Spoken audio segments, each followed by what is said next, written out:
Team के सदस्य और जिले टीम के सभी सदस्यों से आग्रह करता हूं कि वो क्रम से स्वागत करेंगे।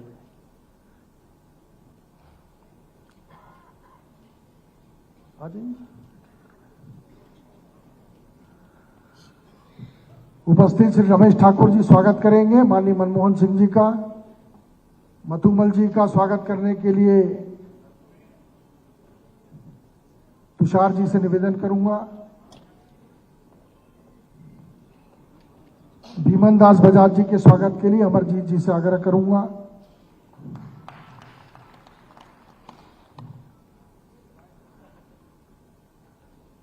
हमारे विधायक उत्तर के श्री पुरंदर मिश्रा जी भी उपस्थित हैं। मैं अकबर अली जी से निवेदन करूंगा कि उनका स्वागत करेंगे। आज हम सब विभाजन विभीषिका, जो एक बहुत पीड़ादायक इतिहास है, उस विषय पर एक महत्वपूर्ण और गंभीर संगोष्ठी के लिए एकत्रित हुए हैं। और आज इस संगोष्ठी में हमारे बीच सभी वरिष्ठ अतिथिगण उपस्थित हैं। इस संगोष्ठी के प्रस्तावना के लिए मैं सबसे पहले हमारे रायपुर के सांसद, पूर्व मंत्री माननीय बृजमोहन अग्रवाल जी से निवेदन करूंगा कि आज के इस संगोष्ठी की प्रस्तावना प्रस्तुत करेंगे। माननीय बृजमोहन अग्रवाल जी।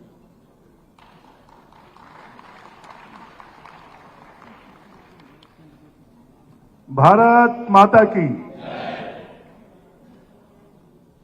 आज हम सब एक ऐसे विषय पर,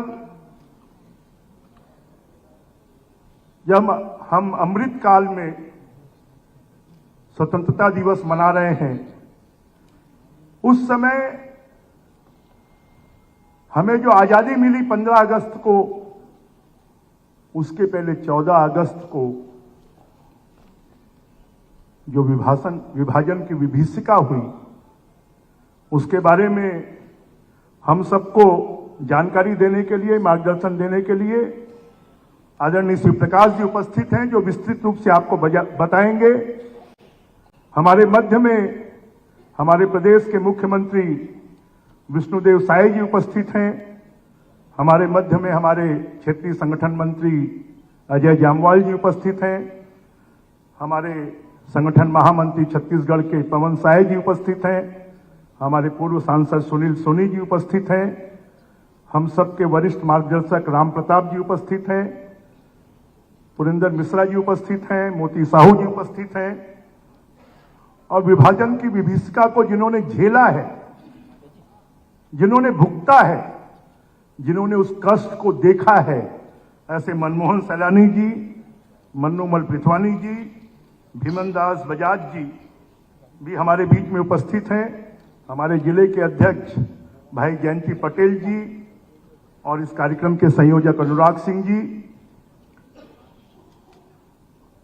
और सभी उपस्थित यहां पर रायपुर शहर के प्रबुद्धजन, मैं आपका इस कार्यक्रम के अवसर पर बहुत बहुत स्वागत करता हूं, अभिनंदन करता हूं। और हम आजादी का जश्न तो मनाते हैं,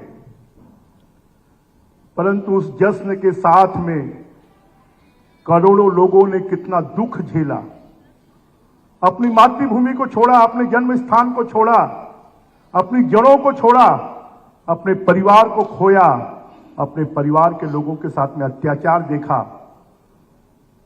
शायद मुझे लगता है कि विश्व के इतिहास में इतनी बड़ी विभीषिका पिछले 100 सालों में और कोई दूसरी नहीं हुई होगी, जब 20-20 लाख लोगों की हत्या हो जाती है, करोड़ों लोगों को अपना देश, अपनी जन्मभूमि, अपनी जमीन छोड़कर आना पड़ता है और कभी उनको याद नहीं किया जाता। 2021 में आदरणीय प्रधानमंत्री नरेंद्र मोदी जी ने कि विभाजन की विभीषिका के बारे में भी लोगों को जानकारी होना चाहिए, जिससे कि हमारी आने वाली पीढ़ी को यह जानकारी हो कि हमको आजादी ऐसे ही नहीं मिल गई है। इस आजादी के साथ हमको आंसू भी मिले हैं और उसको याद करने के लिए ये कार्यक्रम पूरे देश भर में आयोजित किया जा रहा है। अटल जी ने इसके ऊपर में कुछ पंक्तियां लिखी हैं कि 15 अगस्त का दिन कहता है आजादी अभी अधूरी है। 15 अगस्त का दिन कहता है आजादी अभी अधूरी है, सपने सच होने बाकी हैं, रावी की शपथ न पूरी है। दिन दूर नहीं खंडित भारत को पुनः अखंड बनाएंगे, गिलगित से गारो पर्वत तक आजादी पर्व मनाएंगे। हमको अखंड भारत का सपना कि गिलगित में भी हम आजादी पर्व मना पाएं, उस स्वर्ण दिवस के लिए आज से कमर कसें, बलिदान करें। जो पाया उसमें खो न जाए, जो खोया उसका ध्यान करें। ये जो विभाजन की विभीषिका दिवस है, हम शायद आजादी के जश्न में खो जाते हैं। हम उन क्षणों को भी याद करें और इसी को लेकर यह कार्यक्रम आयोजित किया गया है। मैं आप सबके बीच में इसकी प्रस्तावना रखते हुए अपनी वाणी को यहीं विराम देता हूं। जय हिंद, जय भारत, जय छत्तीसगढ़।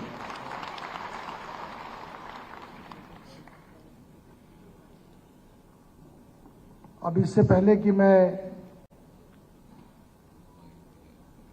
विभाजन से पीड़ित परिवारों का सम्मान करने के लिए अतिथियों को आमंत्रित करूं, मैं आज के इस अवसर पर हम सबके मुखिया छत्तीसगढ़ के, जिन्होंने बहुत अल्प समय में अपनी घोषणाओं को छत्तीसगढ़ में पूरा करके एक रिकॉर्ड बनाया है, और जिनका नाम ही विष्णु है और जिनसे वरुण देवता प्रसन्न है इस समय पर, ऐसे माननीय मुख्यमंत्री जी को निवेदन करता हूं कि हम सबको आकर संबोधित करें। माननीय मुख्यमंत्री जी।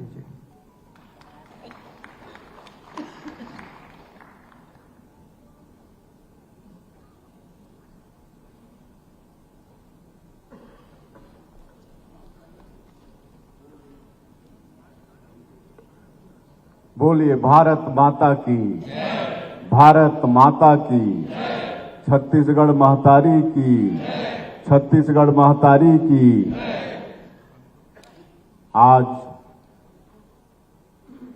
विभाजन विभीषिका स्मृति दिवस के उपलक्ष्य में आज के संगोष्ठी में आज के मुख्य वक्ता भारतीय जनता पार्टी के राष्ट्रीय सह संगठन मंत्री आदरणीय श्री शिव प्रकाश जी,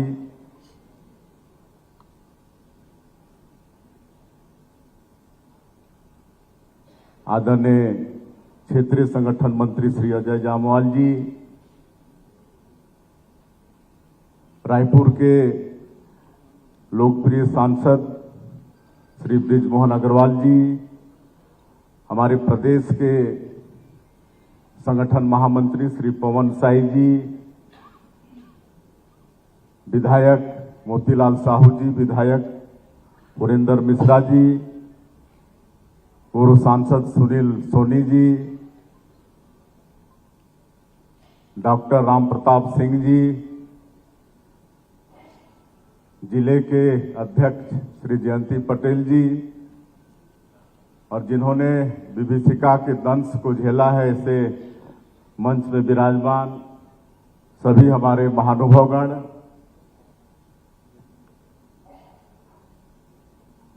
आयोजन समिति के संयोजक अनुराग जी, टीम के सभी सदस्यगण और इस संगोष्ठी में उपस्थित हमारे सभी कार्यकर्ता बंधुगण, नेतागण, संभ्रांत नागरिक बंधुओं, युवा साथियों और मीडिया के मित्रों,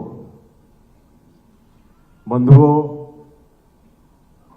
14 अगस्त विभाजन विभीषिका स्मृति दिवस के अवसर पर सर्वप्रथम मैं विभीषिका में प्राण गंवाने वाले सभी जनों को विनम्र श्रद्धांजलि अर्पित करता हूं। भारत का विभाजन सिर्फ एक देश का विभाजन नहीं था, यह मानवीय इतिहास की सबसे बड़ी त्रासदियों में से एक थी। भाइयों और बहनों, विभाजन का दंश झेलने वाली पीढ़ी ने जो वेदना व्यक्त की है उसे वर्तमान और आने वाली पीढ़ियां कभी नहीं भूलेंगी, कभी भूलना भी नहीं चाहिए। कहते हैं जो समाज इतिहास भूल जाता है उसे दोहराने पर विवश होना पड़ता है। हम यह बुरा अध्याय कभी नहीं भूलें ताकि कभी यह दोहराना नहीं पड़े। इसलिए भारत के यशस्वी प्रधानमंत्री श्री नरेंद्र मोदी जी ने विभाजन विभीषिका स्मृति दिवस की शुरुआत की है। भारत विभाजन के दौरान लोगों का विस्थापन हुआ, लोग अपनों से बिछड़ गए, लोगों ने मजबूरी में जिस तरह पलायन किया उसकी तस्वीरों को कोई नहीं भूल सकता है। मित्रों, यह दिवस हमें एकता और अखंडता की आवश्यकता व उसके लिए एकजुट रहने का सबक भी देता है। न केवल विभाजन की विभीषिका से लाखों हिंदुओं ने असह्य यातनाएं झेली, निर्ममता से लाखों निर्दोषों की हत्या की गई, बहु बेटियों का, माता बहनों का निर्मम बलात्कार हुआ, लाखों सक्षम लोग अपनी जड़ों से उखड़कर शरणार्थी बन जाने पर विवश हुए। और ऐसा इसलिए हुआ क्योंकि दो नेताओं ने स्वयं के स्वार्थ को, कुर्सी के मोह को देश से ऊपर रखा और इस बर्बर वेदना से समाज को जूझना पड़ा। आज भी हम इस कष्ट से मुक्त नहीं हो पाए हैं। इसी विभीषिका से पैदा हुए पूर्वी पाकिस्तान जो बाद में बांग्लादेश बना, आज भी वहां के हालात देख लीजिए।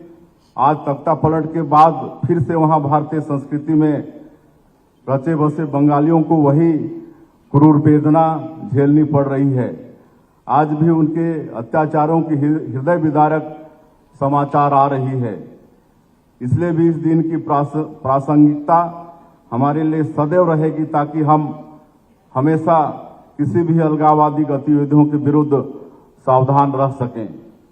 भारत ने कभी धर्म मजहब के नाम पर किसी से भेदभाव नहीं किया, क्योंकि हम सर्वे भवन्तु सुखिनः और वसुधैव कुटुंबकम के मंत्र को मानने वाले लोग हैं। यह हमारा सौभाग्य है कि इस विषय पर विस्तार से प्रकाश डालने हमारे राष्ट्रीय सह संगठन महामंत्री, जो प्रसिद्ध विचारक, प्रखर वक्ता भी हैं, श्री शिव प्रकाश जी हमारे समक्ष उपस्थित हैं। और इस विस्तार से उनको सुनने के पहले मैं यही आह्वान करना चाहूंगा आप सभी लोगों से कि हम अपने महान राष्ट्र की अखंडता और एकता के लिए सतत कार्य करते रहेंगे। यही संकल्प लें कि कभी भी राष्ट्रीय स्वाभिमान और सम्मान को अपने हर छोटे बड़े स्वार्थ से ऊपर रखेंगे। मैं ही अपनी वाणी को विराम देता हूं। धन्यवाद। वंदे मातरम। जय भारत, जय छत्तीसगढ़।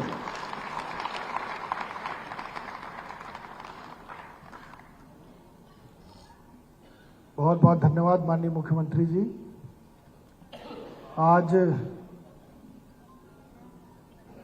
हमारे बीच में जिनके सम्मान के लिए हम लोग उपस्थित हुए और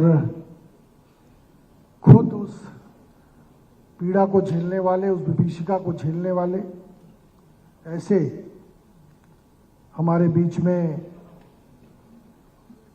श्री मनमोहन सिंह सलानी जी उपस्थित हैं।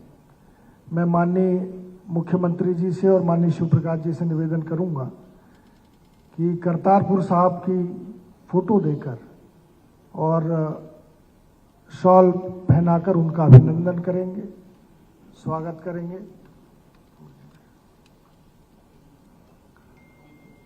ये करतारपुर साहब का वो पवित्र स्थल है जो आज दुर्भाग्य से हमारे सीमा के अंदर नहीं है। ऐसे स्मृति के लिए सत श्री अकाल।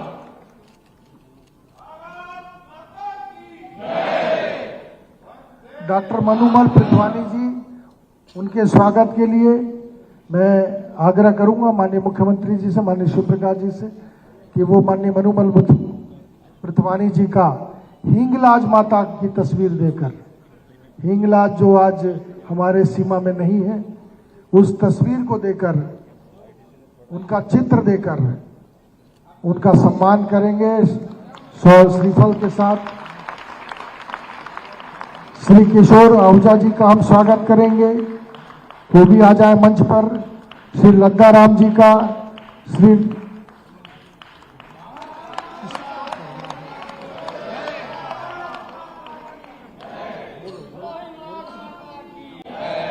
हेलो दलविंदर बेदी जी आ जाए, इनके दादाजी जो थे नाना जी, दलविंदर बेदी जी आ जाए।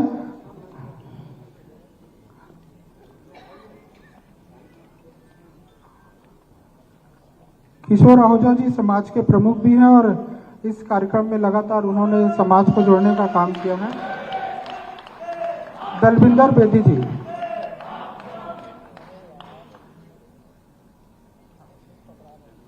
दलविंदर बेदी इनके नाना जी स्वतंत्रता संग्राम सेनानी भी रहे हैं, फ्रीडम फाइटर थे और इन्होंने विभीषिका को उस दौर को देखा है। इनके नाना जी थे दलविंदर बेदी जी।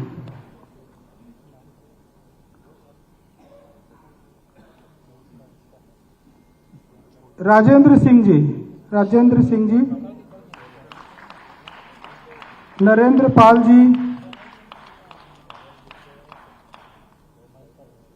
इंद्रजीत छाबड़ा जी, इंद्रजीत छाबड़ा जी,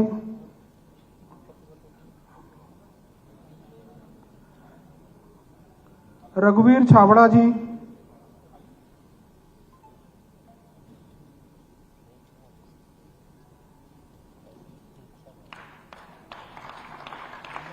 कैलाश सादिजा जी,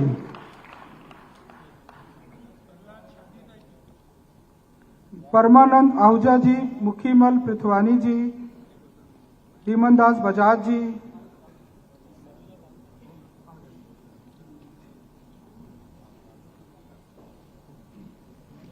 मुखीमल पृथ्वानी जी, रघुवीर पट्टी जी, रघुवीर पट्टी जी,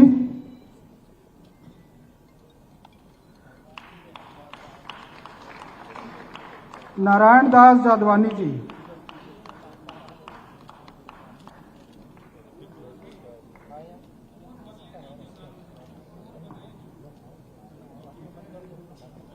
राजू गुंबर जी, राजू गुंबर जी, एक संस्मरण जो भिलाई का जिस तरह से बताया गया था ट्रेन में किस तरह से विभीषिका हुई थी, इनके परिवार की सदस्य थी राजू गुंबर जी, मंच पर आ जाएं।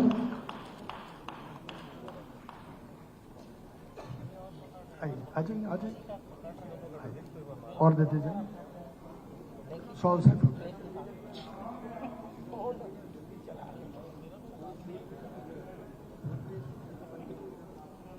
माननीय अजय जामवाल भाई साहब से भी आग्रह है कि सम्मानित करेंगे, माननीय पवन भैया से भी।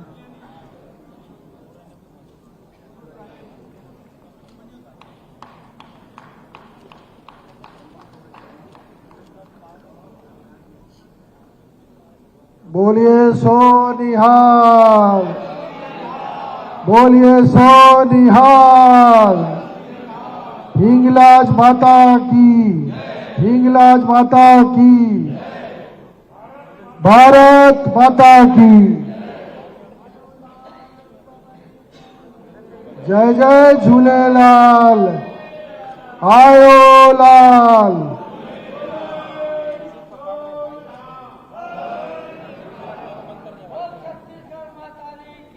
जय।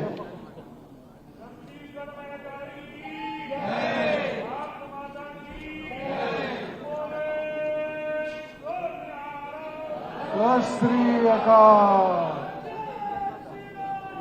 जय जय श्री राम।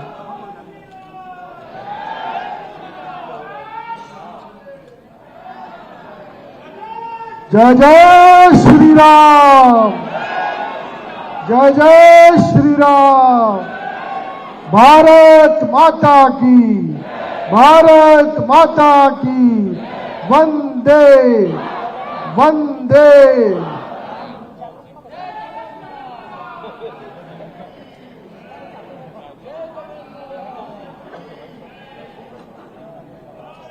माननीय राम प्रताप जी भी उपस्थित हैं, माननीय मुख्यमंत्री जी, माननीय ब्रजमोहन अग्रवाल जी, माननीय मोतीलाल साहू जी, पुरेंद्र मिश्रा जी, सुनील सोनी जी, सभी ने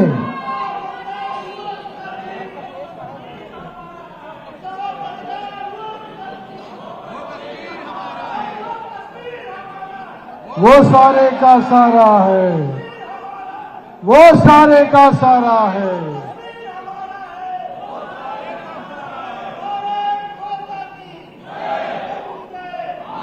आप सभी का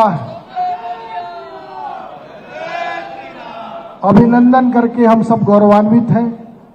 आप सभी का यहां पधारने के लिए हम सब की तरफ से, मंचासीन सभी अतिथियों की तरफ से आपका धन्यवाद। और आज समाज के सभी वर्ग के लोग, चाहे सिंधी समाज के हों, चाहे सिख समाज के हों, एडवोकेट्स हों, समाज सेवी हों, चैम्बर के लोग हों, ऐसे सभी स्टूडेंट्स हों, मेडिकल के विद्यार्थी हों, ऐसे सभी एनएसएस के हों, सभी प्रतिनिधिगण यहाँ बहुत महत्वपूर्ण लोग उपस्थित हैं। और आज इस महत्वपूर्ण लोगों की उपस्थिति में जो एक बहुत बड़ा विषय, जिसकी कहीं ना कहीं कालातीत में अनदेखी हुई, और जिस विषय और जिस मानसिकता को लेकर देश का बंटवारा हुआ, और जो मानसिकता आज भी कहीं ना कहीं पल रही है, बढ़ रही है, और पूर्व की तरह जिसको आज भी राजनीतिक संरक्षण प्राप्त है, ऐसे ज्वलंत मुद्दे पर और ऐसे ज्वलंत विषय पर, इस पीड़ादायक विषय पर आज के व्याख्यान के लिए जिन्होंने हम सबको समय दिया है, भारतीय जनता पार्टी के राष्ट्रीय सह संगठन मंत्री, विचारक माननीय शिव प्रकाश जी से मैं निवेदन करूंगा कि हम सबको संबोधित करें, जोरदार करताल ध्वनि के साथ स्वागत करेंगे। माननीय शिव प्रकाश जी के उद्बोधन से पूर्व हमारे बीच में मुकेश खन्ना जी, जो फिल्म कलाकार हैं, टीवी के कलाकार हैं, चिंतक हैं, वो हमारे बीच में उपस्थित हैं। वो उनको मैं आग्रह कर रहा हूं कि वो यहां पर आए।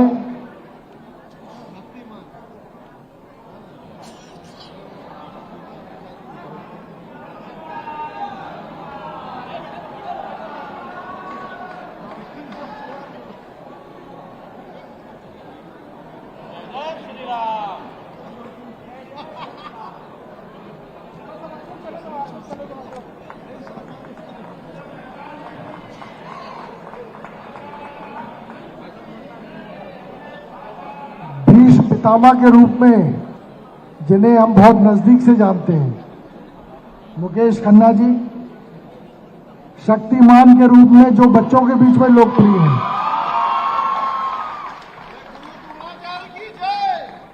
उनका हार्दिक स्वागत है छत्तीसगढ़ की धरती पर। और माननीय मुख्यमंत्री जी छत्तीसगढ़ के विष्णुदेव साय जी, माननीय ब्रजमोहन जी उपस्थित हैं, और डायस पर माननीय शिव प्रकाश जी उपस्थित हैं, जिनका उद्बोधन हम सुनेंगे।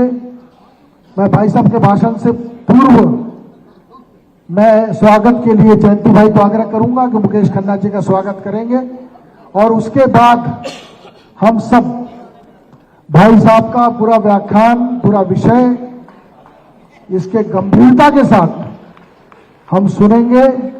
एक बार पुनः करताल ध्वनि के साथ स्वागत करेंगे। बहुत बहुत धन्यवाद। आज के इस कार्यक्रम में मंच पर उपस्थित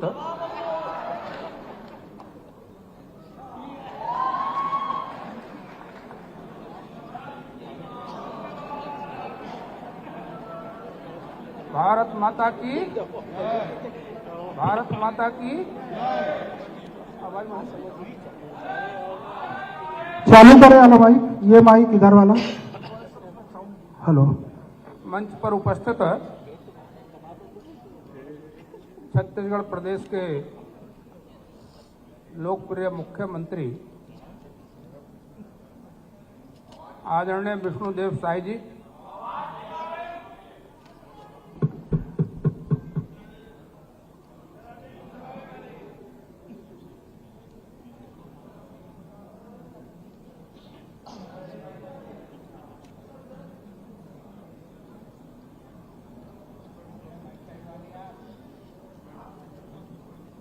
हेलो।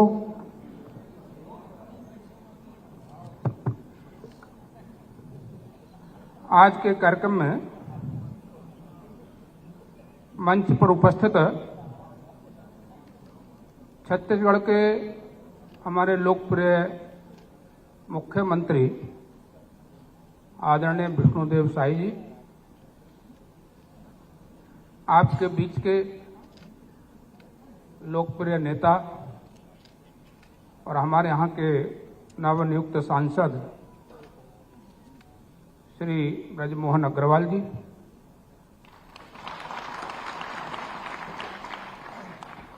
टीवी मालिका के रूप में अनेक कार्यक्रमों के माध्यम से जिन्होंने अपने अभिनय की छाप छोड़ी, हमारे बीच उपस्थित लोकप्रिय कलाकार आदरणीय मुकेश खन्ना जी, मंच पर उपस्थित अध्यक्ष जी सहित हमारे वरिष्ठ नेतागण और जिनको अभी हमने सम्मानित कर एक कर्तव्य का निर्वाह किया, साक्षात प्रत्यक्षदर्शी, संघर्षकर्ता और भुक्तभोगी ऐसे सम्मानित मंच पर उपस्थित वर्तमान पाकिस्तान क्षेत्र से आए हुए हमारे सभी वरिष्ठ नागरिकगण, सभागार के अंदर उपस्थित सभी नागरिक, मातृशक्ति, पत्रकार बंधु, मुझसे पूर्व के दो वक्ताओं ने बहुत संक्षिप्त में लेकिन बहुत ही नपे तुले शब्दों में आज के कार्यक्रम का उद्देश्य प्रकट किया है। अपने यशस्वी प्रधानमंत्री श्री नरेंद्र मोदी जी ने 14 अगस्त 2021 इससे इस परंपरा को शुरू किया कि हमारे देश का ये एक महाविनाशकारी जो विभाजन हुआ, उसकी स्मृति को संजोने के लिए हम भारत विभाजन विभीषिका के रूप में आज के दिन को मनाएं। हम सबको मालूम है कि ऐसे कार्यक्रमों का एक उद्देश्य रहता है, केवल कुछ लोग इकट्ठे होना, कुछ स्वागत सत्कार होना, ये कार्यक्रमों का उद्देश्य नहीं है। तो जो समाज, जो देश पीछे की ओर अपनी भूलों का स्मरण कर वर्तमान को सुधारते हुए भविष्य का एक गौरवान्वित चित्र प्रस्तुत करता है, भविष्य के सपने बुनने का काम करता है, वो समाज आगे बढ़ता है। जब हम पिछले से सीख नहीं लेते तो उन गलतियों की पुनरावृत्ति ये बार बार होती है और बार बार ऐसे संकट जो हमारे देश के सम्मुख आए हमारे सामने प्रस्तुत होते हैं। और इसलिए पीछे से सीखकर पिछली गलतियों को सुधारते हुए और आगे के लिए सही नीति का अवलंबन,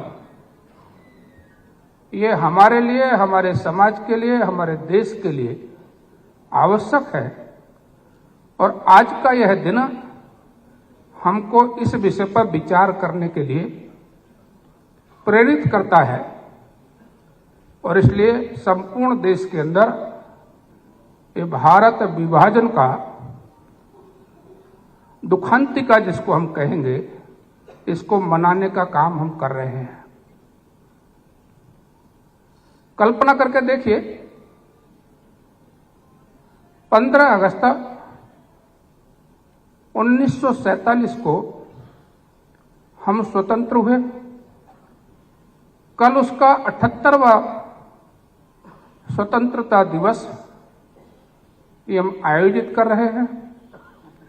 लाल किले से लेकर देश के प्रत्येक घर में हर घर तिरंगा के संकल्प के साथ हम स्वतंत्रता दिवस मनाएंगे।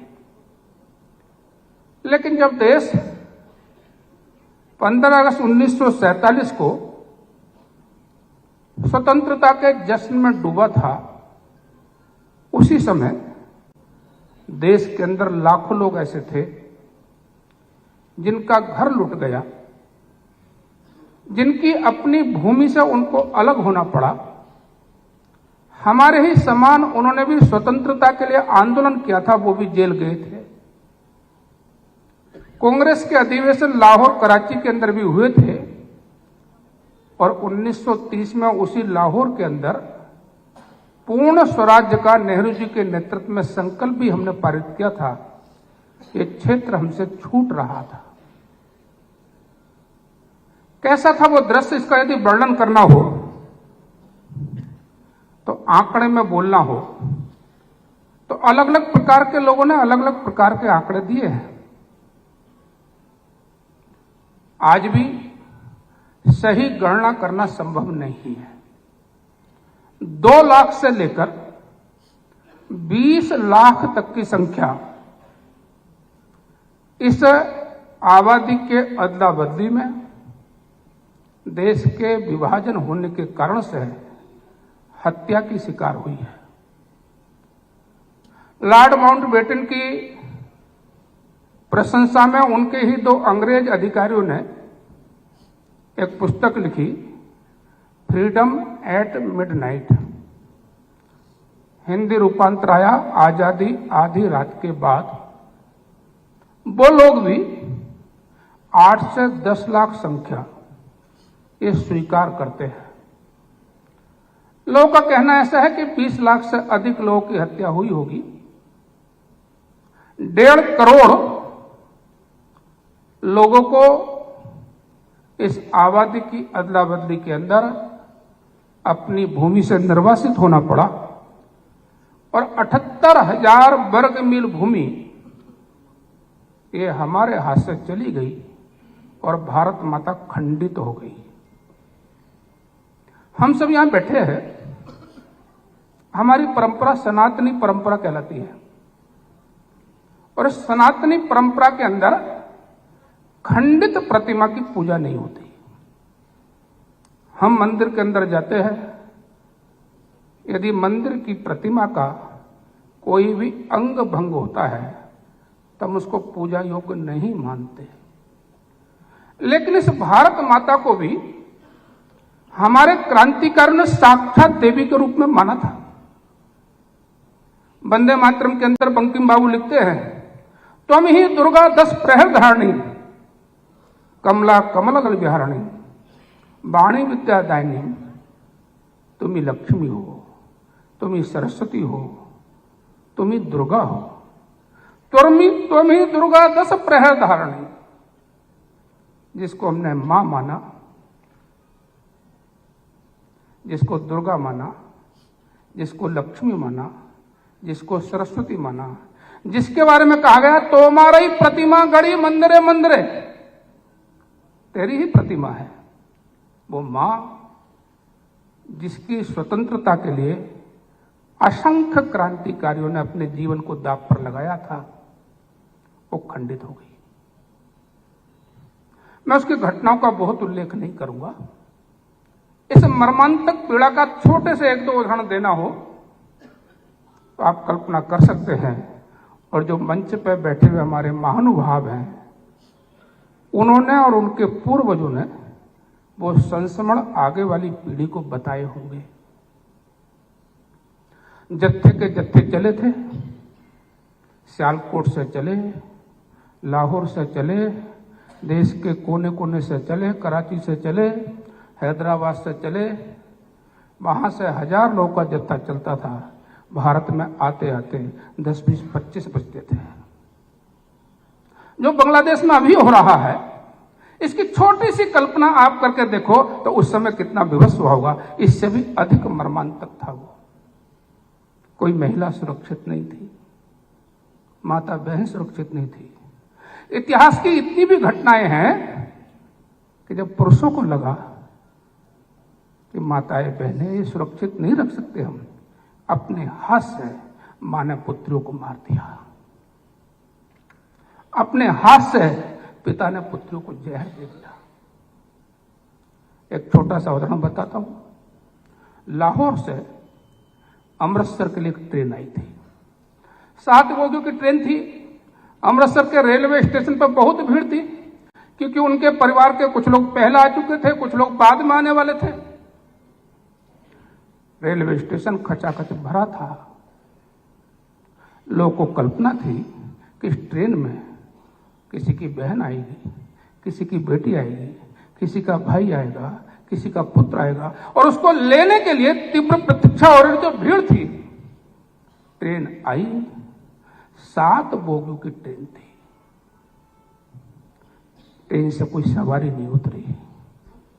लोग बेचैन थे, कोई उतर क्यों नहीं रहा। तो आपको सुनकर आश्चर्य होगा, ट्रेन भरी थी लेकिन एक ही व्यक्ति जीवित नहीं था। गार्ड की बोगी पर पीछे लिखा था, पाकिस्तान की ओर से हिंदुस्तान को पहला तोहफा। केवल ये यहां हुआ था ऐसा नहीं है। जो आज का कलकत्ता है, जब मुस्लिम लीग ने डायरेक्ट एक्शन किया 16 अगस्त 1946 को, ग्रेट किलिंग ऑफ कलकत्ता, आप कल्पना कर सकते हैं, 10,000 लोगों का कत्लेआम एक ही दिन में हुआ था। आज का जो एयरपोर्ट है, अंग्रेज अधिकारी लिखते हैं जो उसका निरीक्षण करने के लिए गए कि सड़कों पर पैर रखने के लिए जगह नहीं थी, लाशों के ऊपर जाना पड़ रहा था। ये दृश्य था विभाजन का। एक ओर स्वतंत्रता के गगनभेदी नारे थे, तो दूसरी ओर ये समाज का कारुणिक दृश्य था। ब्रजमोहन जी ने अटल जी की कविता की पंक्तियां उल्लेख की, इसलिए उन्होंने अपनी पंक्तियों में इसका उल्लेख किया था। उनका शीर्षक ही था स्वाधीनता के स्वर। तो वो कहते हैं, उस स्वर्ण दिवस को याद करें, कमर कसे बलिदान करें, जो पाया उसमें खो न जाए, जो खोया उसका ध्यान करें। आप हिंगलाज का चित्र दिया। ये जो बामन शक्तिपीठ है उसमें से मां एक हिंगलाज है, लेकिन आज पूजा संभव नहीं हो रही। करतारपुर साहब का चित्र दिया। अभी कुछ ही दिनों पहले वहां पर मोदी जी के प्रयास से आना जाना शुरू हुआ। 1947 के समय के जो लोग थे, जब होली गाते थे गांव में, तो हम भी होली सुनते थे। हिंगलाज से चली रे भवानी, सब पंचों ने ठानी, सुमरो क्यों न याद भवानी। आज वो कविताएं, आज वो गीत, आज वो होली विलुप्त हो गई। स्वतंत्रता के साथ साथ ये था विभाजन का कारुणिक दृश्य। लेकिन विचार करने की आवश्यकता क्या है? आखिर ये जो स्थिति आई तो ये क्यों हुआ? तो इसके बारे में इतिहासकार लिखते हैं, 3 पार्ट थे। दुर्गादास नाम के एक प्रसिद्ध पत्रकार हो गए। उन्होंने इस विषय पर बहुत लिखा। राष्ट्रीय स्वयंसेवक संघ के सरकारवा रहे माननीय शेषाद्री जी, उन्होंने पुस्तक लिखी और देश बट गया। अनेक पुस्तकें आई। इन पुस्तकों के अंदर का जब हम पढ़ तो 4 प्रकार के पात्र इस विभाजन के लिए दोषित है। क्रमांक 1, हमारे देश के ऊपर शासन करने वाले साम्राज्यवादी शक्तियों के प्रतीक अंग्रेज थे। जब उनको ऐसा लगा कि देश को छोड़कर तो जाना ही पड़ेगा, तो जाते जाते वो इसका विभाजन करके गए। क्यों करके गए? तो India from Curzon to Nehru नाम की पुस्तक में दुर्गादास लिखते हैं कि नंबर 1, वो दक्षिण पूर्व एशिया के देशों के अंदर जाने के बाद भी अपना वर्चस्व चाहते थे। यहां संघर्ष होता रहेगा तो हम पंच के रूप में यहां पर नेता बने रहेंगे, भारत कमजोर रहेगा और पाकिस्तान और भारत हमेशा लड़ता रहेगा। और ये जो पैसिफिक महासागर इसको बोलते हैं, इस महासागर के अंदर हमारा वर्चस्व बना रहेगा और इसलिए यहाँ का सारा समुद्री व्यापार हमारे कब्जे में रहेगा। ले साम्राज्यवादी शक्तियों की जो मनोवृत्ति है, जो आज बांग्लादेश में अमेरिका के रूप में प्रकट हो रही है, वो भारत के अंदर इंग्लैंड करना चाहता था, अंग्रेज करना चाहते थे। इसलिए उन्होंने विभाजन के बीज बोने का काम किया। दूसरा पात्र इसके मुस्लिम लीग है। 1906 के अंदर दिसंबर के महीने में, इतिहास है, 1857 का स्वाधीनता का जो समर है, इसमें कहीं हिंदू और मुस्लिम का भेद नहीं दिखता। बहादुर शाह जफर के नेतृत्व में भारत अपनी स्वतंत्रता की लड़ाई लड़ता है। लेकिन जब अंग्रेजों को ध्यान आता है कि यदि ये स्वतंत्रता की लड़ाई मिलकर इस प्रकार से लड़ते रहेंगे तो हम लंबे समय शासन नहीं कर सकते, तो उनको ध्यान में आता है कि जिसको बोलते हैं डिवाइड एंड रूल, विभाजन करो। और इस विभाजन की श्रृंखला में जो उन्होंने प्रयास किए, उसमें से था मुस्लिम लीग की स्थापना, जो 1906 में ढाका के अंदर उन्होंने की। और एक थ्योरी आ गई, जिस थ्योरी को बोलते हैं टू नेशन थ्योरी, द्वि राष्ट्रवाद सिद्धांत। मुस्लिम राष्ट्र अलग, हिंदू राष्ट्र अलग, जिसका प्रस्ताव पारित मुस्लिम लीग ने 1940 के अंदर किया। जिन्ना के नेतृत्व में हम भारत के साथ नहीं रह सकते, हमको अलग देश चाहिए। अध्ययन करने वाला विषय है। यदि राष्ट्रता का आधार धर्म है, तो फिर पश्चिमी पाकिस्तान और पूर्वी पाकिस्तान, आज का पाकिस्तान, आज का बांग्लादेश का विभाजन क्यों हुआ? वो तो दोनों ही मुस्लिम देश थे। अफगानिस्तान और पाकिस्तान के अंदर आपस में बैर क्यों है? दोनों मुस्लिम देश हैं। ईरान और इराक के संघर्ष क्यों हुए? दोनों मुस्लिम देश हैं। एक गलत सिद्धांत को रचने का काम किया गया और वो था टू नेशन थ्योरी। दुर्भाग्यवश हमारा जो राजनीतिक नेतृत्व था, गांधी जी सरीखे लोग, गांधी जी की राष्ट्रभक्ति पर किसी को क्वेश्चन नहीं है, लेकिन आकलन में उनको लगता था ये संभव नहीं होगा। इसलिए उन्होंने कहा था देश का विभाजन मेरी लाश के ऊपर होगा। देश का विभाजन हो गया, लेकिन वो जीवित रहे। डॉक्टर राजेंद्र प्रसाद ने कहा था ये टू नेशन थ्योरी बकवाद है, ये संभव नहीं हो सकता। लेकिन डॉक्टर राजेंद्र प्रसाद के रहते रहते भी वो विभाजन हो गया। और इसका दूसरा किरदार वो है मुस्लिम लीग, और तीसरा किरदार वो है कांग्रेस। कांग्रेस क्यों है? तो गांधी जी स्वीकार करते हैं और नेहरू जी स्वीकार करते हैं। 1960 में लियोनार्ड मोस्ले से बातचीत करते हैं। 1960 में नेहरू जी का वक्तव्य है और वही गांधी जी का वक्तव्य है जो दुर्गादास को देते समय इंटरव्यू में उन्होंने कहा कांग्रेस थक गई थी, अब हम जेल जाने के लिए तैयार नहीं थे, हमारे सामने एक ही विकल्प था। लोग कहावत में कहते हैं जाते धन को देखकर आधा लीजिए पाठ। इस साक्षात जगत जननी दुर्गा मां को, इस भारत मां को उन्होंने धन मान लिया। और इस संघर्ष का मानस छोड़ने के कारण से काश उन्होंने प्रतीक्षा की होती और धैर्य क्या होता, तो विभाजन नहीं होता।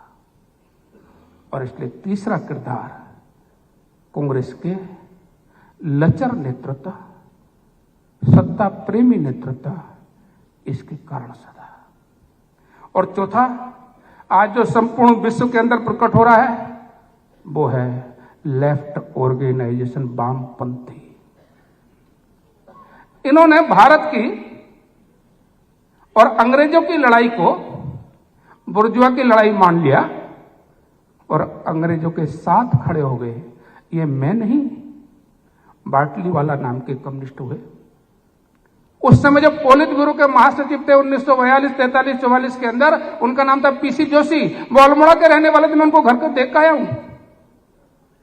ये लोग अंग्रेजों का समर्थन कर रहे थे और ये अंदर से अंग्रेजों को भारत की सूचनाएं दे रहे थे। ये चारों पात्र है इस देश के विभाजन के लिए बराबर के जिम्मेदार है। काश धैर्य क्या होता, तो धैर्य का उल्लेख करता हूं। जो मोहम्मद अली जिन्ना थे, उनको भयंकर टीबी थी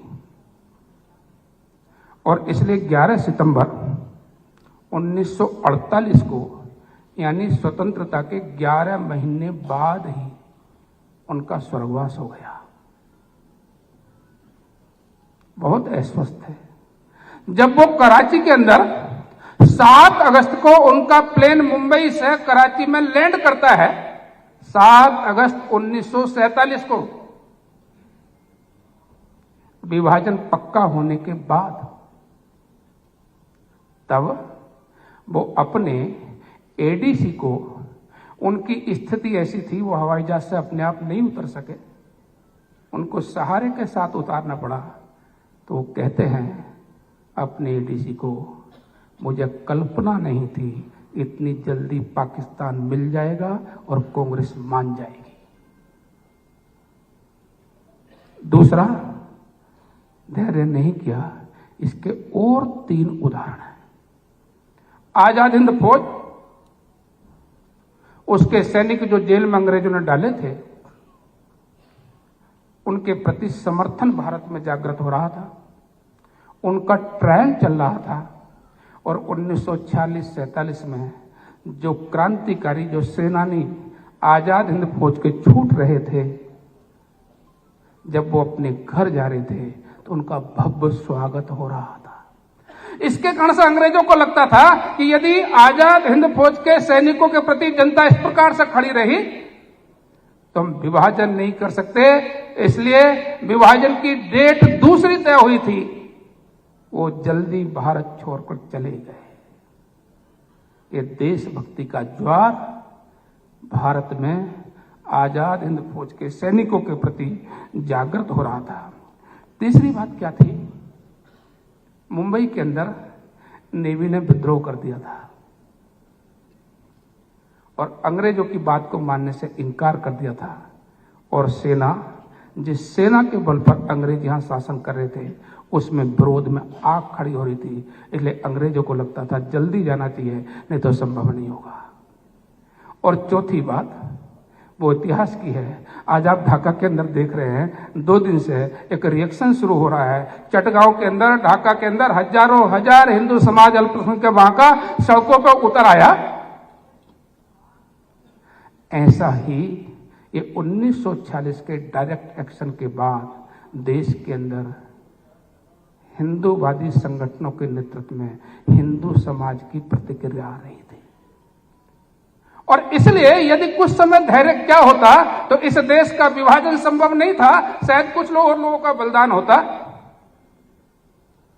लेकिन धैर्य न रखने के कारण से इसको आज विभाजन का दंश हमको झेलना पड़ा। और इसलिए अंग्रेजों ने योजनाबद्ध तरीके से हमारे देश के अंदर ये जो एक व्यापक षड्यंत्र जिसको माध्यम बनाया, जिसका उल्लेख मैंने किया, जॉर्ज विलियम फॉरेस्ट की भारतीय विद्रोह का इतिहास 1857 के बारे में मैंने जिस बात का उल्लेख किया, और लॉर्ड मेयो के साथ विलियम विल्सन हंटर जो है उनके नेतृत्व में विभाजन के बारे में पुस्तक लिखी गई, अध्ययन हुआ। तो जब सबने लिखा कि समाज को विभाजित करना आवश्यक है और इसलिए 1906 में जो मुस्लिम लीग की स्थापना हुई तो अंग्रेज कांग्रेस के लोगों को बुलाते थे तो कहते थे कि हम तो देश को स्वतंत्र करना चाहते हैं, लेकिन तुम मिलकर आओ। और मुस्लिम लीग का डेलीगेशन जाता था तो कहते थे ये देश हमने तुमसे लिया है, जगह जगह तुम्हारा शासन था। इसलिए आज भी कभी कभी आपको स्वर मिलता होगा सुनने के लिए, कभी टीवी बहस में भी आता है कि देश पर पहले भी हमारा ही प्रभाव था।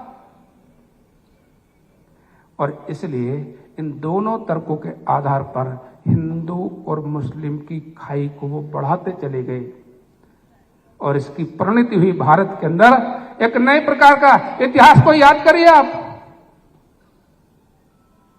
1905 में अंग्रेज बंग भंग लेकर आए। इस भारत की राष्ट्रवादी ताकतों ने उनके इस षड्यंत्र को विफल कर दिया और 1911 में जॉर्ज पंचम ने आकर भारत में कहा हम बंगाल का विभाजन नहीं करेंगे। ये भारत की आंतरिक शक्ति थी। लेकिन उसी समाज का 1947 आते आते ऐसा विभाजन उन्होंने कर दिया कि फिर विभाजन के विरोध में स्वर नहीं उठे और भारत विभाजित हो गया। क्यों हो गया? तो हमारे गांधी जी सरी के नेतृत्व को लगा कि देश को स्वतंत्र कराना है तो बिना मुस्लिम लीग के संभव नहीं है, और मुस्लिम लीग को मनाना है तो उनकी मांगे माननी है। और 1916 के लखनऊ अधिवेशन के बाद इस देश में एक परंपरा नई प्रकार की शुरू हुई जिसको बोलते अपीचमेंट, जिसका दंश भारत आज भी भुगत रहा है, जिसको बोलते तुष्टीकरण। भारत के क्रांतिकारी, भारत के नेताओं के मन में क्या कल्पना थी? ये जो लखनऊ समझौता है, लोकमान्य तिलक बोलते समय इसके बारे में क्या कहते हैं? उन्होंने कहा ये लखनऊ समझौता नहीं है, ये लखनऊ है। भारत का नया भाग्योदय हो रहा है, लेकिन भाग्योदय क्या था? वहां से तुष्टीकरण शुरू हुआ। उसकी परिणति 1923 के काकीनाडा के अधिवेशन में हुई। अधिवेशन कैसा था? मंच पर वंदे मातरम हो रहा था। अली बंधु नाम के दो व्यक्ति थे, शौकत अली और मोहम्मद अली, जो भारत पर आक्रमण करने के लिए अरब के बादशाह को निमंत्रण देने के लिए गए थे। अलगाववादी थे। गांधी जी मुस्लिम लीग का समर्थन लेने के लिए उनका समर्थन कर रहे थे। वो मंच से खड़े होकर कहते हैं कि हाँ, वंदे मातरम गीत नहीं हो सकता क्योंकि इसमें भारत माता की प्रतिमा का वर्णन है। गाने वाले बड़े हिम्मत वाले थे। उन्होंने कहा ये अली बंधुओं का मंच नहीं है, ये कांग्रेस का मंच है, वंदे मातरम होगा। वो गाते रहे, लेकिन अली बंधु मंच से उतर कर चले गए, पीछे चले गए। ये तत्व तब से प्रारंभ हुए और इसके कारण से उनको साथ लेना है तो उनकी बात मानना, इसलिए वंदे मातरम हटा दिया गया। 1933 के अंदर 33-34 में जो झंडा कमेटी की रिपोर्ट आई उसको रिजेक्ट कर दिया गया। हिंदी के स्थान पर हिंदुस्तानी नाम से एक हिंदुस्तानी नई भाषा का जन्म हो गया। वो भाषा कौन सी थी? वो लिखी जाती थी बादशाह दशरथ की 3 बेग में थी। 4 शहजादे थे, एक का नाम था राम, एक का नाम था लक्ष्मण। क्यों? हिंदी और उर्दू मिलकर नए शब्दों की रचना और उस भाषा को आ गया हिंदुस्तानी, और वहीं से आ गया हमारी कंपोजिट कल्चर है, मिक्स संस्कृति है, गंगा जमनी तहजीब। एक एक समझौते के सामने भारत और कांग्रेस जैसा झुकता चला गया, वैसे ही मुस्लिम लीग का यह सर्प बड़ा होता चला गया और उसकी परिणति हुई 1947। चुनाव हुए इस बीच में, सब अध्ययन करके देखिए। आज जो भारतीय जनता पार्टी की स्थिति है उसको हराने के लिए इकट्ठे होते हैं, उस समय कांग्रेस को हिंदूवादी पार्टी माना जाता था, मुस्लिम लीग मुस्लिमों की पार्टी थी, इसलिए कांग्रेस को मुस्लिम वोट नहीं मिलता था। 1942 के इलेक्शन, 1936 के इलेक्शन, उस समय के इलेक्शन सबका अध्ययन करके देखो। उत्तर प्रदेश, बिहार, दिल्ली, आसपास की सीटों का आकलन करके देखो तो आपको एक नए प्रकार का सोचने की दिशा मिलेगी। इसका परिणाम हो गया देश का विभाजन। आज इतने आगे आने के बाद हमको विचार करना पड़ता है कि विभाजन से क्या मिला। पंडित दीनदयाल उपाध्याय लिखते हैं, अभी ब्रजमोहन जी ने अखंड भारत की बात की तो उन्होंने कहा हम सांस्कृतिक दृष्टि से एक हैं। एक कैसे हैं? तो मैंने उल्लेख किया कि छत्तीसगढ़ के अंदर रहने वाली हमारी माताएं, बहनें और हम सारे लोग वामन शक्ति पीठों की उपासना करते हैं। तो एक शक्ति पीठ ये हिंगलाज भी है, वो तो आज हमारे पास नहीं है। हम वेदों के उपासक हैं। जिस सरस्वती नदी के किनारे वेद लिखे गए वो क्षेत्र तो आज पाकिस्तान के अंदर है। अपने सिख बंधु यहां पर बैठे हैं, ननकाना साहब हमारे पास नहीं है। इस देश की स्वतंत्रता की रक्षा के लिए मरने मिटने वाले राजा दाहिर की पुत्रियां सूर्या और परमिला वो तो सिंध में जन्मी थी। वीर हकीकत राय का स्थान यहां पर नहीं और लाहौर के संकल्प का स्थान यहां पर नहीं। वो क्रांतिकारियों की भूमि यहां नहीं, तक्षशिला यहां नहीं। विश्व के श्रेष्ठ गुरुकुलों में से वो इस देश का हिस्सा था। सांस्कृतिक दृष्टि से वो एक है। जब भारत की सभ्यताओं की चर्चा होती है तो सिंधु नदी घाटी की सभ्यता की चर्चा होती है। वो कहां है सिंधु घाटी नदी?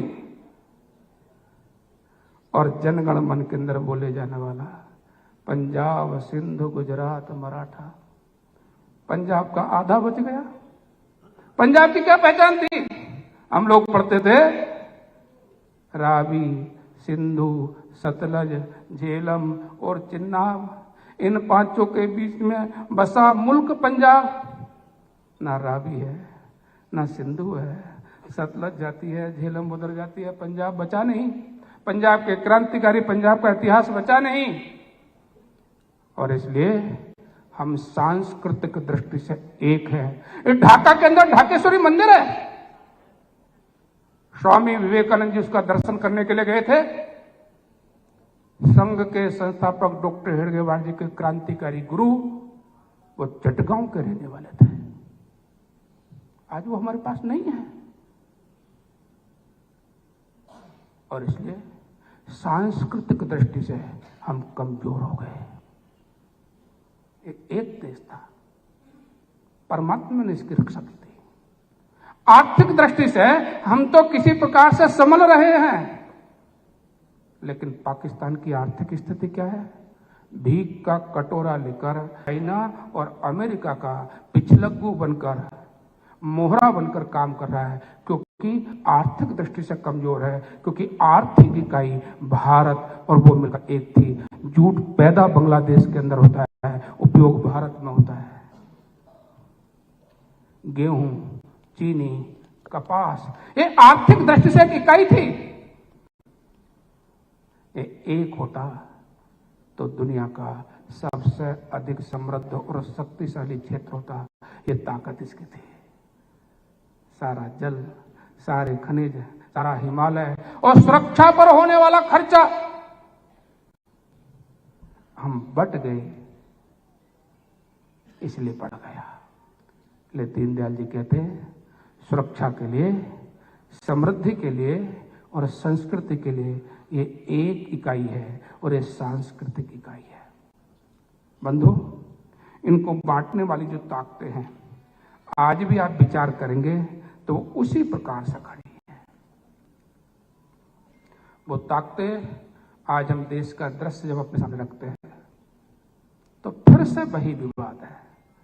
कभी कहा गया वंदे मातरम नहीं बोलेंगे तो अभी स्कूल में हिजाब पहनकर जाएंगे, सरस्वती की वंदना नहीं करेंगे, राष्ट्रगान नहीं होगा, फिर वही बीज और फिर से उन्हीं क्षेत्रों के अंदर फिर से वही किरदार जो है वो आगे बढ़ते आ रहे हैं।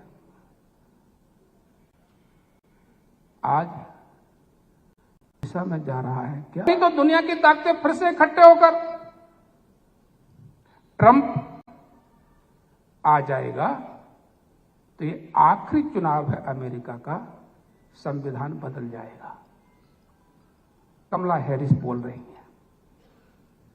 फ्रांस के अंदर राष्ट्रवादी सरकार होने वाली थी, सबने इकट्ठे होकर उसको हरा दिया और जीतने के पश्चात के साथ तांडवोहर कितनी आगजनी हुई आप विचार करके देखिए। और मुझे मालूम नहीं है सत्य क्या है, लेकिन शेख हसीना कह रही हैं कि एक द्वीप को कब्जाने के लिए बांग्लादेश के अंदर एक तख्ता पलट करने का काम किया। और अल्ट्रा लेफ्ट अर्बन नक्सलाइट, वही संगठन, वही जॉर्ज सोरेस जो अमेरिका में राहुल गांधी से दोस्ती कर रहे हैं, फ्रांस में भी सक्रिय हैं और बांग्लादेश में भी सक्रिय है। और भारत के अंदर यही ताकतें, संविधान बदल जाएगा 400 आ जाएगी तो, आरक्षण समाप्त हो जाएगा 400 आ जाएगी तो, एक फेक नैरेटिव चलाकर वही ताकतें फिर से उसी रूप में खड़ी है। किसान के नाम पर, दलित के नाम पर, एसटी के नाम पर फिर से वही नैरेटिव गढ़ने का काम हो रहा है। और काम हो रहा है इतना मात्र नहीं है, कभी कभी सफल होते हुए दिखती है। 26 नवंबर 1950 को संविधान जो है वो तैयार होने के बाद राष्ट्र के नाम लोकार्पित हुआ, जिसको 26 जनवरी 1950 को स्वीकार किया गया। 26 नवंबर इस देश के अंदर संविधान के ये राष्ट्र को समर्पण के दिन को मोदी जी ने गौरव के साथ संपूर्ण देश में मनाने का काम किया। ये कांग्रेस ने नहीं किया था अभी तक। लेकिन उस व्यक्ति को कहा जा रहा है जो 10 साल में संविधान के गौरव को बढ़ाने का काम करता है कि अब यह संविधान बदल देगा। जिन्होंने बाबा साहब भीमराव अंबेडकर जी को चुनाव नहीं जीतने दिया, न भंडारा से न मुंबई से, प्रतिमा भी संसद के उसमें नहीं लगने दी थी, वो लोग कह रहे हैं कि ये बाबा साहब के संविधान को बदलने की बात कर रहे हैं। आज इतिहास के एक महापुरुष को गूगल जाकर करिए आप लोग। इसी बांग्लादेश के अंदर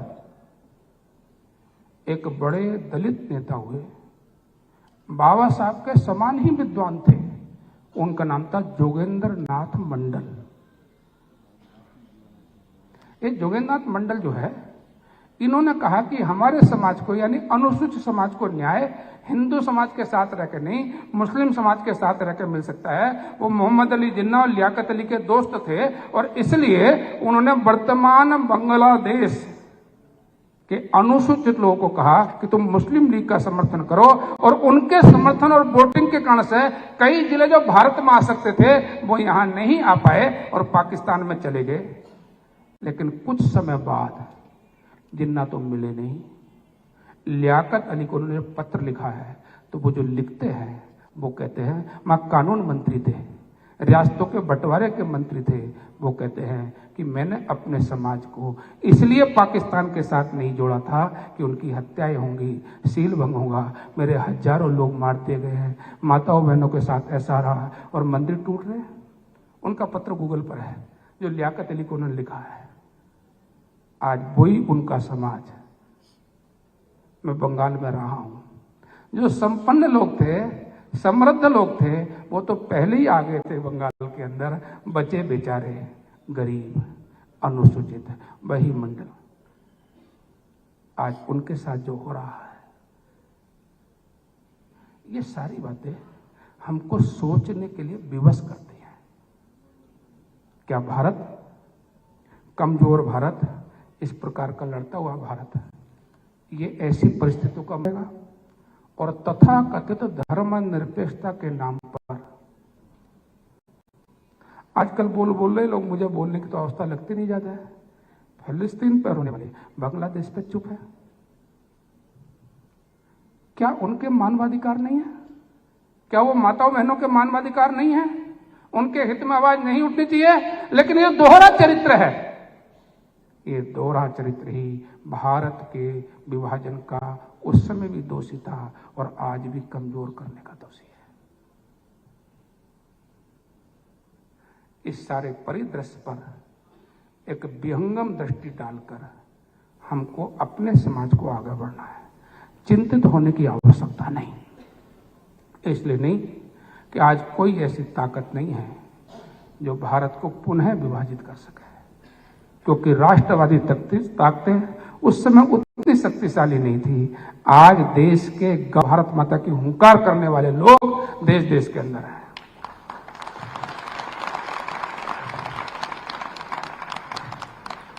लेकिन ये सोचकर और आलसी बनकर बैठे रहे, उससे भी काम नहीं चलेगा।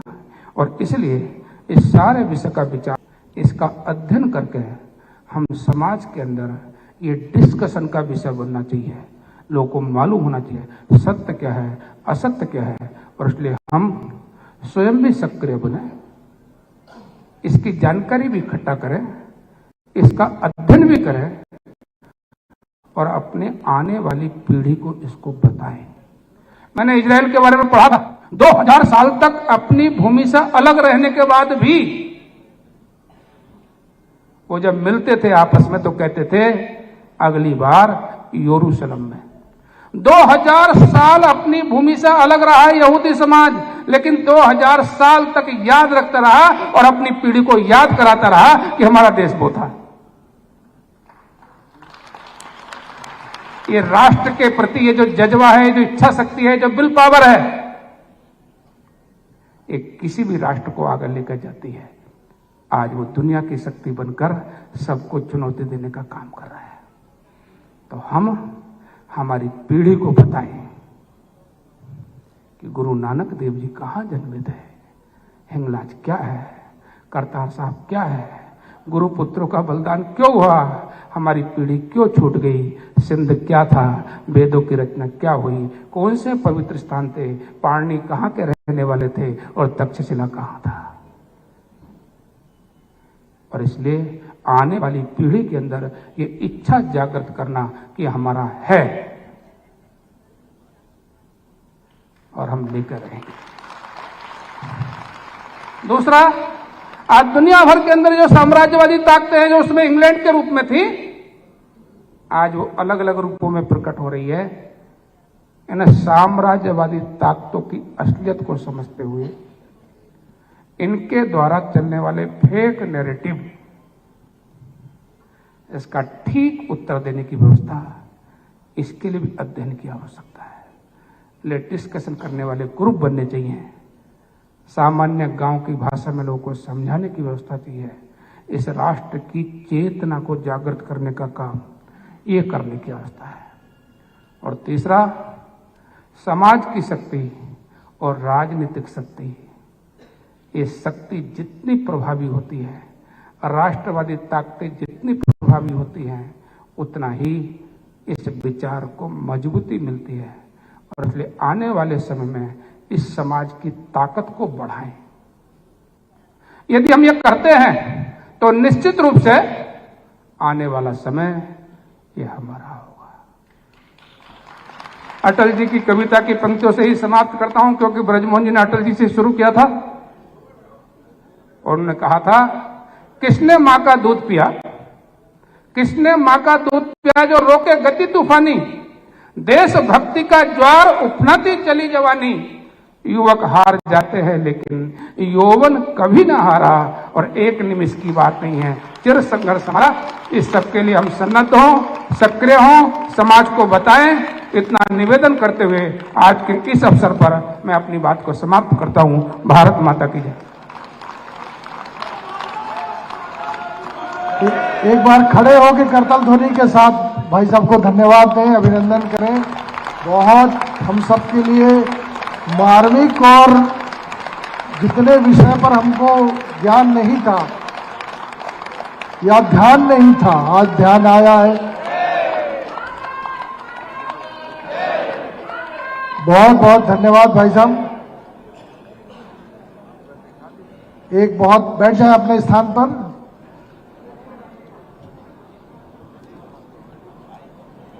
और इस कार्यक्रम का समापन अतिथि वक्ता के रूप में, और आप सब जिनसे भली भांति परिचित हैं, या आज के विषय में कहें कि भीष्म पितामह का जो चरित्र जो सबके दिमाग में बैठा है, उसके कलाकार और हम सबके जाने पहचाने श्री मुकेश खन्ना जी उपस्थित हैं। मैं उनसे निवेदन करूंगा कि आज के इस संगोष्ठी का समापन करें। माननीय मुकेश खन्ना जी, ताली बजाकर उनका स्वागत करें, अभिनंदन करें छत्तीसगढ़ में।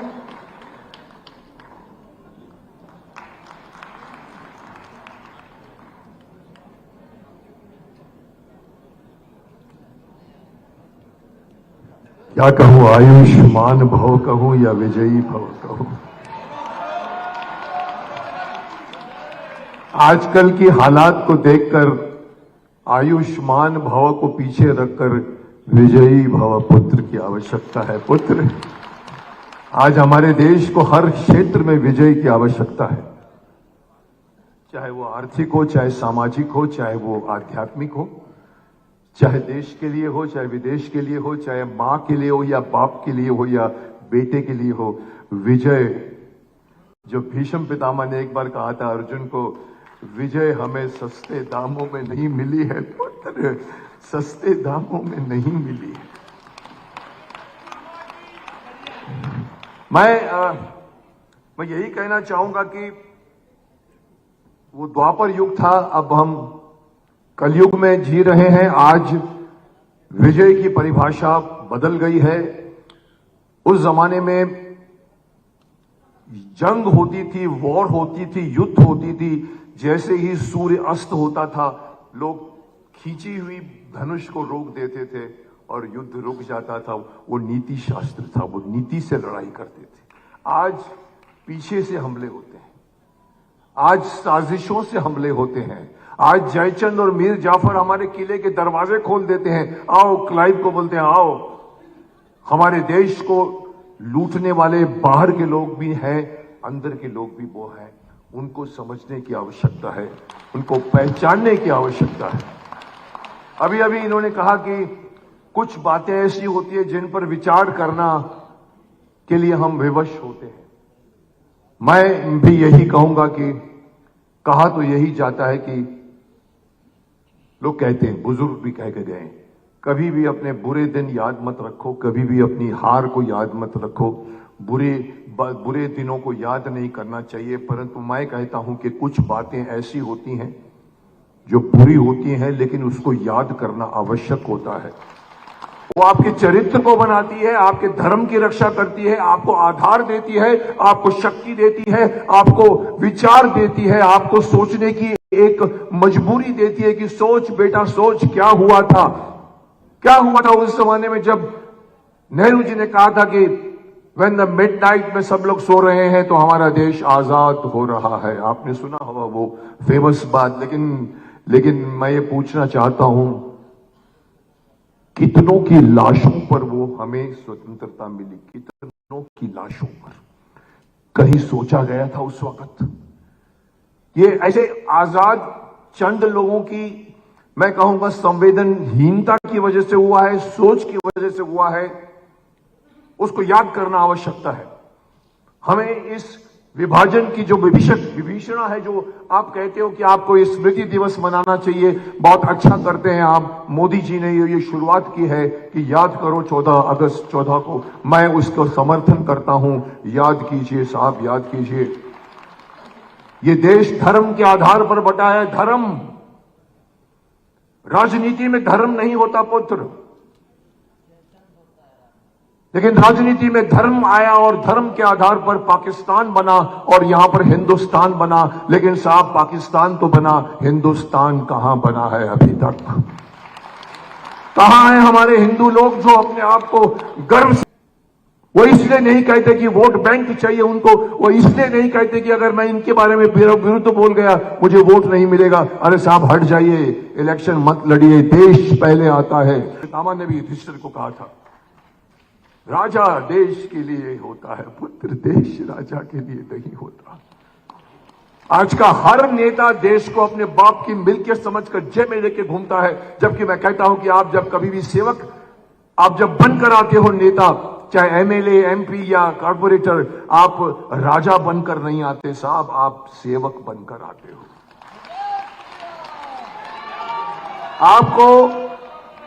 आपको सेवा करने के लिए चुना जाता है, मेवा खाने के लिए नहीं चुना जाता। और मुझे हैरानी है कि आजादी के कितने साल, 68 साल, 77 साल में भी किस लीडर ने ये सोचा कि ये जो विभाजन हुआ था उसमें कितने लोगों की, करोड़ों लोग विस्थापित हुए थे, लाखों लोगों की जान गई थी, सबकी प्रॉपर्टी, मैं जो यहां खड़ा हूं, मेरा परिवार भी पाकिस्तान से विभाजन के बाद यहां पर आया। हम लोग भी उसी के हम लोग भी, मेरे फादर, मैं तो खार बंबई में पैदा हुआ हूं, पर मैं सुनता हूं जब उनकी बातें, इससे ज्यादा क्रूर विभाजन पूरे मैनकाइंड की हिस्ट्री में नहीं हुआ साहब।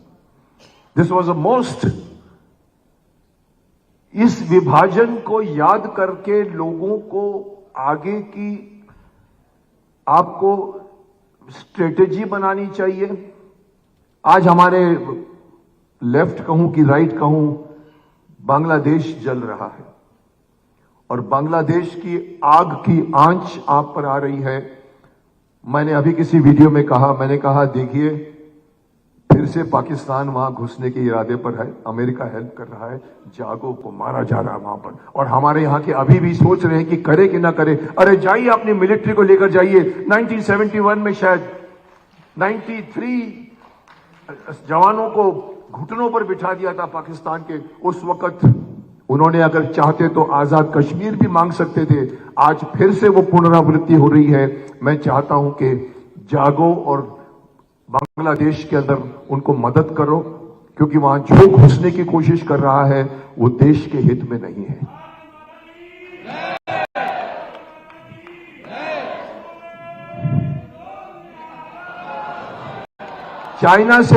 चाइना के इरादे दिख रहे हैं, पाकिस्तान के इरादे दिख रहे हैं। जागना चाहिए, इसी वक्त जाइए, उनको हेल्प करिए, स्थापित कीजिए फिर से वही राज जो हमारे फेवर में था, और वहां पर मिलिट्री को स्थापित कीजिए, मिलिट्री का बेस बनाइए। हमारे हिंदुओं की सबसे बड़ी कमजोरी है, जा बेटा माफ कर दिया तुम्हें, साहब वो आज नहीं चलता। माफी हमारी अच्छी गुण होने के बाद भी कमजोरी है। सब में 18वीं बार हमला करके शायद पृथ्वीराज चौहान को पकड़ा था, आज भी हम नहीं सीखते उससे।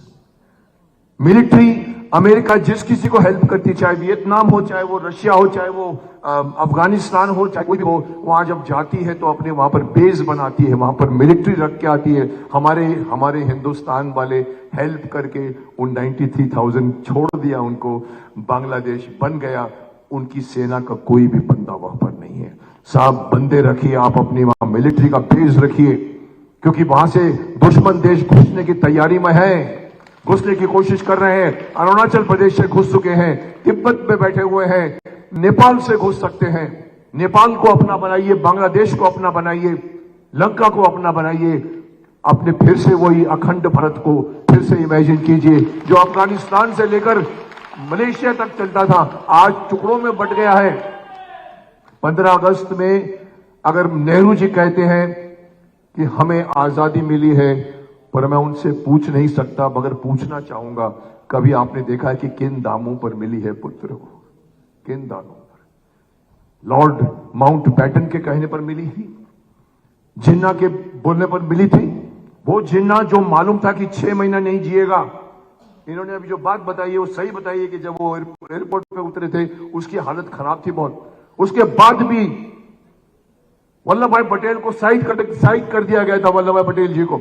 आज अगर वल्लभ भाई पटेल जी की बात मानी होती तो आजाद कश्मीर नहीं होता। यूएनओ को मामला दे दिया था, नेहरू ने कहा नहीं नहीं यूएनओ करेगा, अरे बोला हमारा मामला हमें लड़ने दो, नहीं नहीं यूएनओ को दे देंगे, और यूएनओ ने कहा जो कुछ भी है वैसे रुक जाओ, और आज भी वहां पर पाकिस्तान का आजाद कश्मीर है जो नहीं होना चाहिए था। कहीं ना कहीं मैं समझता हूं कि आज के नेताओं को परिप्रेक्ष्य में देखना चाहिए, मुड़ मुड़ के देखना चाहिए क्या गलती हमसे हुई है। गलती को सुधारने वाला ही बुद्धिमान होता है पुत्र, गलती को स्वीकारने वाला बुद्धिमान होता है, गलती को स्वीकार करने वाला विजयी बनता है, गलती को नकारने वाला आदमी आगे फिर फंसेगा उसी जगह में जाकर जहां पर हम हमेशा फंसते हैं। मैं सिर्फ इतना कहना चाहता हूं कि मैंने तो नहीं देखा विभाजन, मेरे फैमिली ने देखा है। मेरे फैमिली में मेरे फादर मुझसे कहते थे कि वो one of the last person to leave Pakistan, वो सेवा समिति में थे उस जमाने में, और उन्होंने कहता है कि हमने लोगों को बचाया, उन्होंने पूरी फैमिली को भेज दिया था, सिर्फ मदर फादर रह गए थे। इवन सरदारों के बारे में मैं अभी कल बता रहा था कि मेरे को उन्होंने बताया कि हमने बोरों में भर भर के उनको बाहर निकाला है, क्योंकि मालूम पड़ता था अरे तो हिंदू है मार इसको, ये हिंदू है मार इसको, ये हिंदू है। उसके बावजूद उतना होने के बाद में हम आगे बढ़कर प्रगति की राह पर जा रहे हैं, और ये नहीं सोचते कि हमारे उस वक्त क्या हुआ था। मुझे याद है मेरे फैमिली वाले जामनगर में जाकर वहां पर जामा साहिब ने बहुत लोगों को वहां पर शरण दी थी, वहां पर रहना पड़ा था। कई फैमिलियां ऐसी आई हैं जो सड़क पे चादर बिछाकर उन्होंने अपनी सब कुछ छोड़कर आए वहां से। इतनी विभीषण विभाजन होने के बाद में हम उसके बारे में सोचते नहीं है। मुझे अच्छा है कि आप सब लोगों ने वक्त निकाला है, मोदी जी ने भी एक वक्त दिया है कि सोचो क्या था, क्यों था, क्यों नहीं हुआ, किसने किया। साहब कोई लेने को तैयार नहीं उसको। आप सब आजादी एंजॉय कर रहे हैं, हर स्वतंत्रता में हम झंडा फहरा देते हैं, लेकिन साहब उसके पीछे जो कुछ हुआ है कोई याद करता है उसको। सिर्फ झंडा फहराने से स्वतंत्रता नहीं पूजी जाती। यहां पर कई लोग बैठे हैं जो कहते हैं वंदे मातरम नहीं गाएंगे हम। अरे साहब क्यों नहीं गाएंगे हम? कहने वाले कहते हैं नहीं साहब हम तो अल्लाह के बगैर किसी को झुकते नहीं। अरे साहब भारत माता है हमारी। वंदे मातरम को तो देश का राष्ट्र जनगण मन को हटा के वंदे मातरम आना चाहिए, मैं ये मानता हूं। वंदे मातरम हमारे भारत माता की बात है जो इन्होंने बहुत अच्छी तरह से बताई है। दुर्गा के बारे में बताइए। मैं आपको बता दूं, मैं एक गाना बनाने जा रहा हूं बहुत शीघ्र, 7 मिनट का गाना वंदे मातरम पे बना रहा हूं, जिसमें शायद मैं शक्तिमान के ड्रेस में वंदे मातरम गाने वाला हूं। और वो हमारे कल्याण जी आनंद जी भाई से मैंने रिकॉर्ड करवाया है, कमाल का बना है। मैं उसको शूट करने जा रहा हूं, और मैं चाहता हूं कि वंदे मातरम के एक एक शब्दों को जाने आप। हमें उनके शब्दों को नहीं मालूम है, बस वंदे ही करते, हमको कुछ वर्ड्स नहीं मालूम। मैं चाहता हूं कि एक एक भारतवासी को मालूम पड़े कि उसके अंदर क्या है। दुर्गा बोला है उसके अंदर, एक एक बात में क्या मैं उसको बुलाना चाहता हूं। पर मेरा कहने का अगेन तात्पर्य ये, आज के दिन हम यहाँ एकत्रित हुए हैं, हर साल एकत्रित होइए आप, लेकिन सिर्फ एकत्रित होने से कुछ नहीं होता, सिर्फ आंदोलन करने से भी कुछ नहीं होता, जब तक उस आंदोलन की परिणति नहीं होती, जब तक उस आंदोलन से सरकार नहीं जागती। सरकार तो बोलती है कर लो साहब, लेकिन आप लोग हैं जो सरकार को करवाइए और वो गलती कीजिए। सबसे नजदीक गलती मैं बांग्लादेश की देख रहा हूं, मुझे दिख रहा है। अगर मैं शक्तिमान होता तो अभी तक सॉल्व करके आ गया होता वहां पर। मैं चाहता हूं देश का नेता शक्तिमान बने, मैं चाहता हूं भीष्म पितामह बने, जो यहां पर नहीं बैठे। धृतराष्ट्र को चाहते तो 2 लाफा मार के बैठ सकते थे वहां पर, लेकिन धृतराष्ट्र की पास वाली सीट पर बैठे, क्योंकि पिता को उसने कहा था कि जो कोई भी यहां बैठेगा उसमें मैं पिता की छवि देखूंगा। आज साहब वो नेता बनिए, चाहे विपक्ष में हैं, चाहे आप पक्ष में हैं, आप मिनिस्टर हैं या नहीं हैं, लेकिन साहब आप देश के लिए चुने गए हैं, तो भीष्म पितामह से सीखिए, देश के हित में करिए, जो कुछ भी करना देश के हित में करिए। बहुत बहुत शुक्रिया आप लोगों का। मैं वैसे भी फंक्शनों में बहुत कम जाता हूं, लेकिन जब इन्होंने मुझे बताया कि हम याद करने जा रहे हैं उस विभीषिका को, मैंने कहा कि मेरे पास भी बहुत कुछ है। मेरा चैनल चलता भीष्म इंटरनेशनल में बहुत कुछ बोल गया हूं। मैं तो हिंदुओं के लिए हिंदू एकता दिवस की मांग कर चुका हूं कि हम हिंदू एकता दिवस क्यों नहीं करते। मैं छोटी सी बात बताना चाहता हूँ, ये जितने महानुभाव बैठे हैं ये लोग सब जानकार हैं। मैं तो अज्ञानी हूँ, मैं तो पैदा ही पार्टीशन के बाद हुआ हूँ, लेकिन फिर भी मैं मुझ में देशभक्ति है, मुझ में हिंदुत्व है। मैं कहना चाहता हूँ कि हमेशा से मैंने एक छोटी सी बात कही थी कि संडे का मास है, जुम्मे की नमाज है। संडे का मास है, जुम्मे की नमाज है। हिंदुओं के लिए क्या है भाई? कोई दिन नियुक्त नहीं किया हिंदुओं के लिए। वहां जाते हैं मुस्लिम, पूरा मुस्लिम समाज फ्राइडे को जुम्मा की नमाज पढ़ता है, क्रिश्चियन लोग जाके मास पढ़ते हैं, और हमारे हिंदू बोलता है मैं मंडे जाता हूं, कोई बोलता है मैं ट्यूसडे जाता हूं, कोई बोलता है मैं इसको मानता हूं, कोई इसको मानता हूं। मैंने कहा एक दिन रखिए, आप मंगलवार रखिए। मैंने कहा, मैं तो साधुओं संतों से कहा आप आइए आगे, मैं तो कुछ भी नहीं हूं। एक दिन 7 बजे शाम को मंगलवार को अपने नजदीक के मंदिर पे जाकर बैठिए, फैमिली को लेकर जाइए, अपने बच्चों को लेकर जाइए।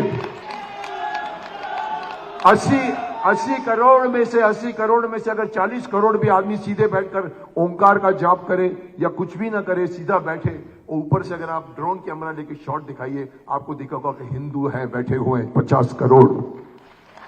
मुस्लिम दिखते हैं जो एक जुम्मा की नमाज में ऐसे जाके बैठ जाते हैं। आप ड्रोन शॉट लीजिए, आपको मालूम पड़ेगा वो लोग। मैं तारीफ करता हूं उनकी एकता की।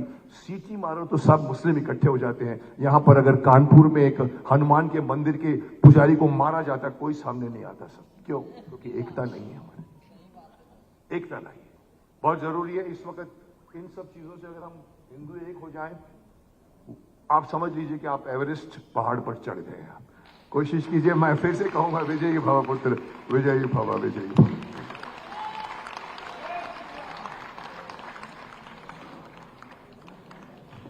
बहुत बहुत धन्यवाद श्रीमान मुकेश खन्ना जी। और अब हमारे अतिथियों को आज के कार्यक्रम की स्मृति चिन्ह भेंट करने के लिए मैं आमंत्रित करूंगा। श्री अमरजीत छाबड़ा जी माननीय मुख्यमंत्री जी को स्मृति चिन्ह भेंट करेंगे, जो कार्यक्रम के संयोजक हैं आज। माननीय शिव प्रकाश जी को स्मृति चिन्ह भेंट करने के लिए बैठेंगे 2 मिनट, सभी बैठेंगे 2 मिनट। श्रीमान अजय चावला जी को स्मृति चिन्ह भेंट करने के लिए विश्वजीत पांडे जी, श्रीमान ब्रजमोहन अग्रवाल जी को स्मृति चिन्ह भेंट करेंगे श्री रमेश ठाकुर जी, श्री पवन साय जी को स्मृति चिन्ह भेंट करेंगे मधुर जी, श्री मुकेश खन्ना जी को स्मृति चिन्ह भेंट करेंगे गगनदीप सिंह जी, श्री राम प्रताप जी को स्मृति चिन्ह भेंट करेंगी मनीषा पटेल जी, पुरंदर मिश्रा जी को स्मृति चिन्ह भेंट करेंगे श्री बिहारी गोलवानी जी, चेतन सिंह ठाकुर जी, श्रीमान मोतीलाल साहू जी को स्मृति चिन्ह भेंट करेंगे उपाध्याय जी, कांतिलाल जैन जी स्मृति चिन्ह देंगे, जयंत पटेल जी को, जयंती पटेल जी को अखबार अली जी देंगे। अभी बैठेंगे, वंदे मातरम के बिना ये कार्यक्रम समाप्त नहीं होगा, इसलिए आप अपने स्थान पर रहें। और यहाँ के बाद इस कार्यक्रम के बाद हम सब मरीन ड्राइव में एक प्रदर्शनी लगाई गई है। प्रदर्शनी का अवलोकन करने के लिए जाएंगे, हमारे सभी अतिथिगण जाएंगे, जहां हम ये अखंड संकल्प मशाल प्रज्वलित करेंगे और वहां पर विधायकी के साथ ये कार्यक्रम समाप्त होगा। तो वंदे मातरम के बाद हम यहाँ से मरीन ड्राइव के लिए प्रस्थान करेंगे। मैं आप सभी से आग्रह करूंगा कि इस कार्यक्रम के बाद सभी मरीन ड्राइव पहुंचे, प्रदर्शनी का अवलोकन करें, रसलाल प्रज्वलन में शामिल हो और उसके बाद वहां पर हाइकी के बाद आप अपने घरों को प्रस्थान करें। मैं वंदे मातरम के लिए आप सभी से आग्रह करता हूं, अपने स्थान पर खड़े हो जाएंगे, अपने अपने स्थान पर खड़े हो जाएंगे।